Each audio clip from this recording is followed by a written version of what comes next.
If you're a federal employee in your late 50s or early 60s, by the end of this video, you'll have a clear 7-step checklist to help you avoid some of the most expensive retirement mistakes I see federal employees make in their final 12 months. I'm Tom Polterstorff, owner and financial planner at GT Wealth, and I work specifically with married federal employees within 10 years of retirement, helping them turn a complicated set of benefits into a clear, confident retirement plan. Now, the good news is these expensive mistakes are almost entirely avoidable. You just need to know what to do, in what order, and when to do it. That's exactly what I'm going to walk you through today, so let's get into it. The first step on your checklist is something most federal employees have never looked at closely, and that's your Service Computation Date, or otherwise known as SCD.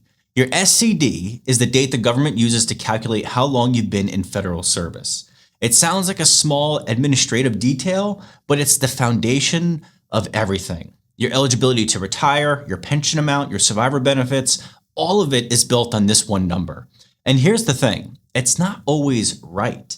Your credible service isn't just your current job. It can include prior federal civilian positions, military service if you've made the appropriate deposit, and in some cases, certain temporary positions. If any of that time is missing or recorded incorrectly, your retirement benefits will be off. So here's your action step for this one. Pull your most recent SF50 and look at your service computation date.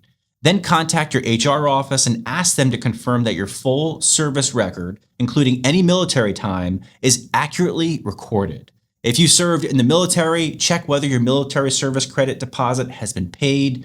If it hasn't, you may still have time to make that deposit and get credit for that service. Just don't assume it's right. Make sure you verify. Once you know your service record is accurate, the next step is understanding your actual retirement income.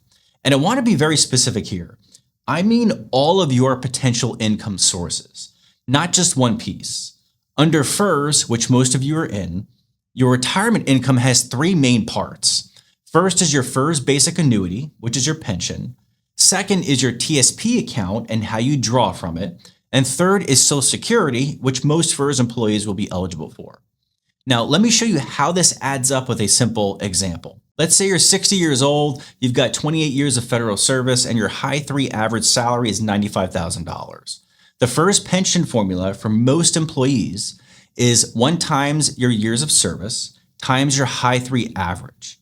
So at 28 years and $95,000 high 3, that's about $26,600 per year, or roughly $2,200 a month before taxes and deductions. Now, is that enough to retire on by itself? For most people, no. But add in TSP withdrawals and Social Security, and the picture starts to look very different. Your retirement income is a stack. It's not a single check.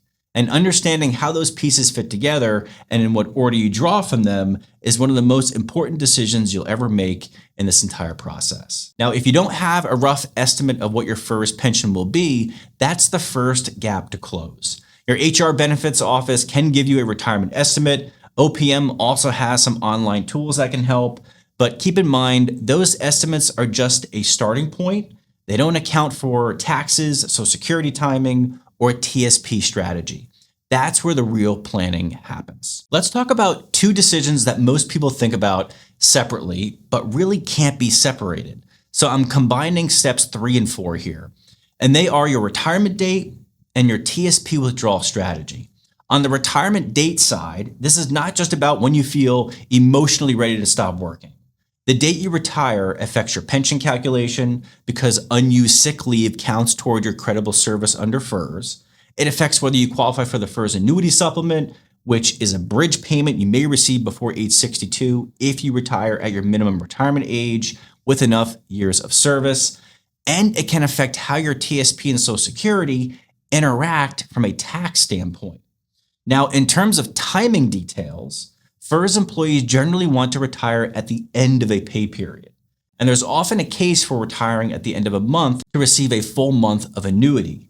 These details may feel small, but they matter a lot. Now, on TSP strategy, this is where I see some of the biggest planning gaps. A lot of federal employees spend their entire career building up their TSP, and then they reach retirement with no real plan for how to actually use it. Your TSP is a powerful account. Traditional contributions are pre-tax and will be taxed when you take money out. If you have Roth TSP contributions, those are tax-free in retirement.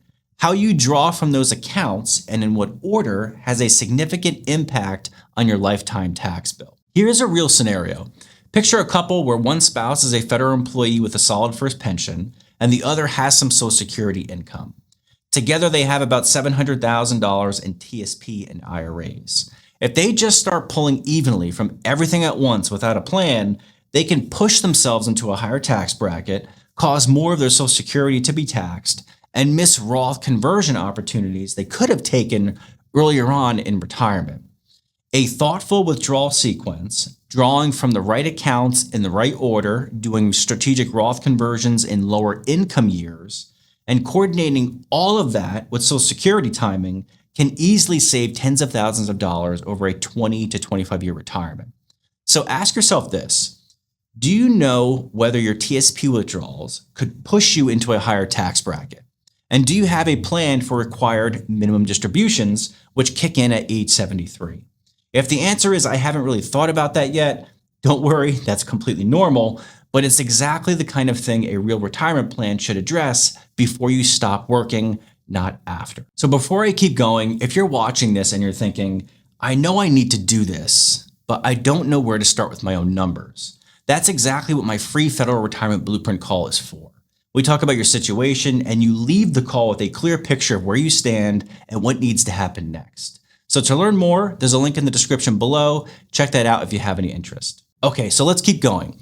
Here's where a lot of federal employees have a false sense of security, and it deals with the Federal Employees Health Benefits Program, or otherwise known as FEHB.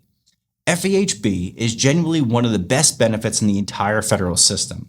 If you've been enrolled for at least 5 consecutive years before you retire, you can carry that coverage into retirement.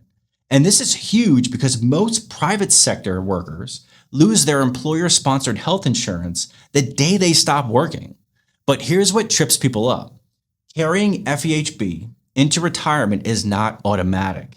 You have to meet that 5-year enrollment requirement, and in your retirement, your premiums come out of your monthly annuity check, not a paycheck. So you need to factor that cost into your income math before you retire. Then there's Medicare.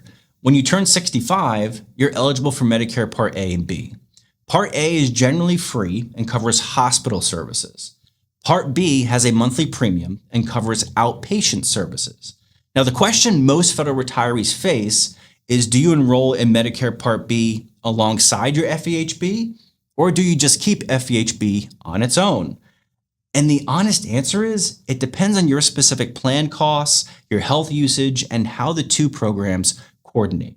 There's no universal right answer here, but there is a right answer for your situation, and it's worth working through carefully rather than defaulting to one or the other. Now let's talk about survivor benefits, because this one is the most consequential elections you'll make at retirement.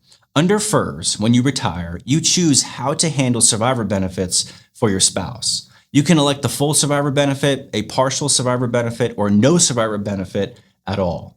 Now, the full survivor benefit gives your surviving spouse 50% of your unreduced annuity for the rest of their life. The cost is about 10% of your pension while you're alive.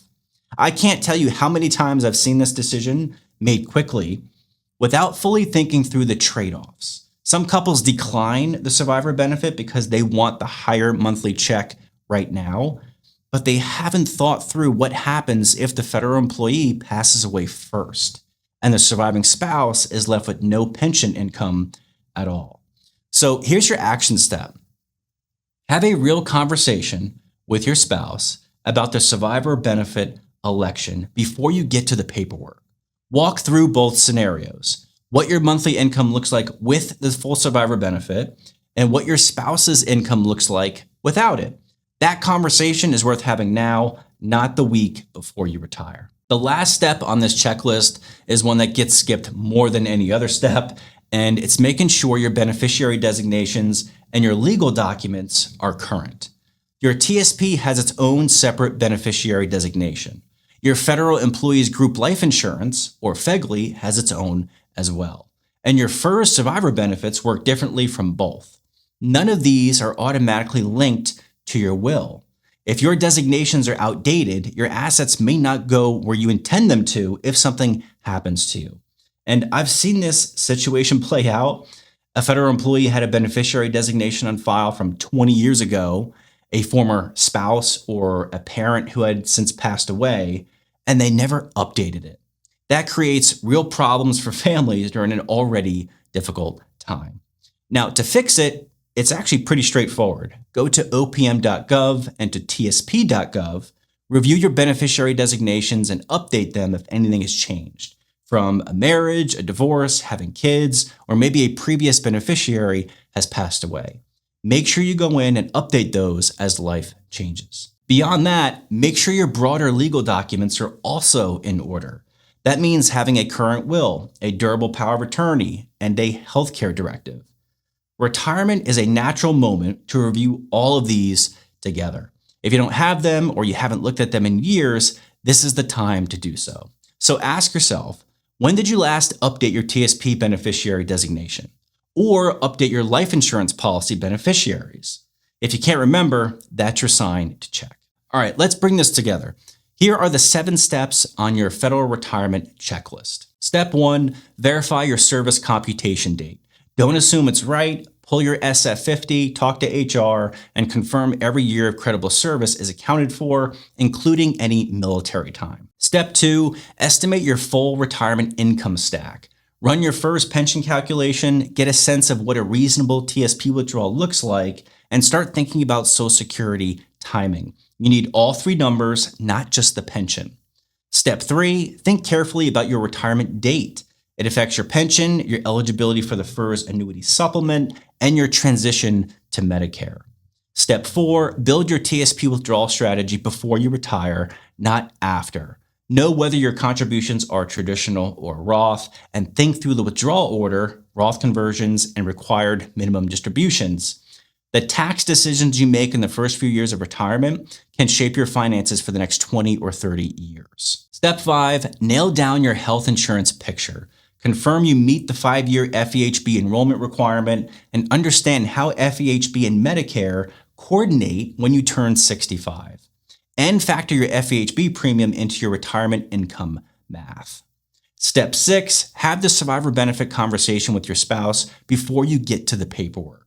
Understand the cost of electing the full survivor benefit and what your spouse's income will look like in each scenario. And finally, step 7, update your beneficiary designations on the TSP, FEHB, and any other accounts, and make sure your legal documents are current and up to date.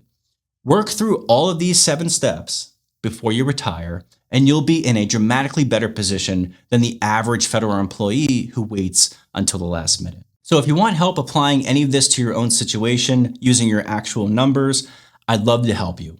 Click the link in the description to book your free federal retirement call, and we'll help you figure out exactly where you stand. And if this video was also useful, please like it and subscribe. It helps other federal employees find this information when they need it the most. So take care. I'll see you in the next video.